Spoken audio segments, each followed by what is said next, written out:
जदि एभली उपाय ये साग को भाजिबे छोटरू बड़ समस्ते मागी मागी खाइबे। एते स्वादिष्ट लगे यहाँ खाइबापी आ बहुत ही फ्लेवरफुल होकर तैयारी हुए। पखाड़ भात सहित साग खाइबापी तो समस्त को बहुत पसंद। पूरा सिंपल प्रोसेस रे थरे ए भलिया मेथी साग बनैकी देखंतु। पखाड़ भातर मजा डबल हो बहुत बढ़िया टेस्ट लगे। निश्चय थरे ट्राए करेंगे से वीडियो को एंड जाए देखो। ये मो मेथी साग को भल भाव में क्लीन कर देती और धोईकी नहीं आसी। ये देखो साग रेडी हो जाइए। एबे आपको पूरा चुन चुन करके आम काटिदेबा। साग रेडी हो गला। एपटे कड़े गरम करी एथिरे सोरिष तेल देदेबा।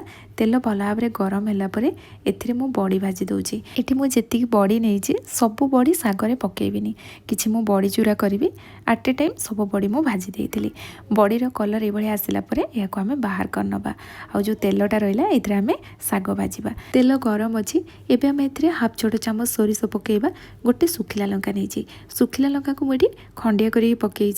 या रसुण सहित छेचिकी पकई पारे हेल्ले राग बहुत बढ़िया से आसो। सोरिष भल भाव में फुटीगला आम गोटे पियाज को एमती छोट छोट काटिक आड करवा। और पियाज को ये आम सफ्ट हवा जाए भाजवा। कलर आसवा जाए भाजवानी। हल्का यहाँ भाजीला रसुण छेचा आड करवा।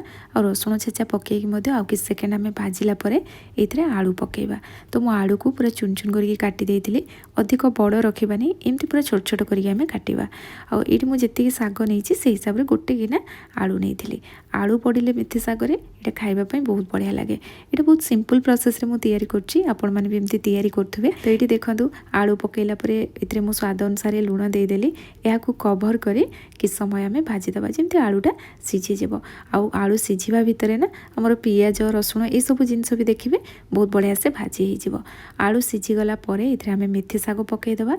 या को भल भाव में मिक्स करनबा। एबे एथिरे आ कवर लगेबानी एमती खोला ही ताकू आम हाई फ्लेम रे भाजीबा। जेमती सागर जो मॉइस्चरटा अच्छी पूरा ड्राई हो। किछि समय एमती हाई फ्लेम रे भाजिला परे ये देखंतु साग रेडी हो जाइए। साग तो सीझापी अधिक समय लागबनी एमती कम समय भितर ही ये सीझीज कारण या पूरा चुन चुन करके आम काटी। लास्ट बड़ी को ये गुंड करके आड करवा। या भल भाव में मिक्स करनबा। गैस रो फ्लेम बंद करदबा। और ये देखंतु मेथी साग रेडी हो गला। बहुत ही फ्लेवरफुल होकर तैयारी हुए। यार फ्लेवर तो मते बहुत पसंद। और क्या मेथी साग पसंद मते निहाती भाव में कमेंट रे जणाइबे।